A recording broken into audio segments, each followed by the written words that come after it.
Καταρχάς να ευχαριστήσω τον φίλο μου τον Γιώργο από το Mini Market από τα Μούδια που κέρασε αυτή την τούρτα λόγω γενεθλίων του παππού μου, αλλά επειδή ο παππούς μου δεν τρώει γλυκά την πήρα εγώ. Έλα στον παππού, έλα στον παππού. Αυτές τις μέρες είχα υπογλυκαιμίες, δεν ένιωθα ενέργεια, μου πέφτει το ζάχαρο, λέω και ευτυχώς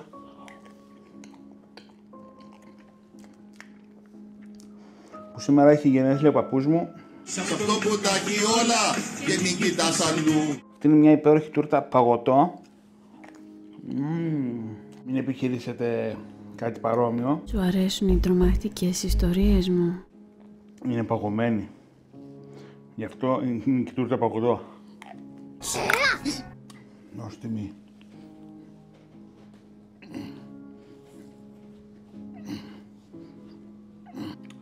Πολύ νόστιμη είναι. It's amazing.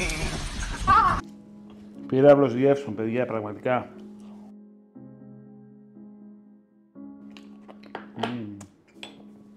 Όνειρο. Όνειρο ζώμη, με ξυπνάτε. Αυτό το κρύο πράγμα είναι σαν να σου παγώνει τον εγκέφαλο. Συνεχίζουμε ακάθεκτοι. Μην επιχειρήσετε κάτι παρόμοιο. Εγώ το κάνω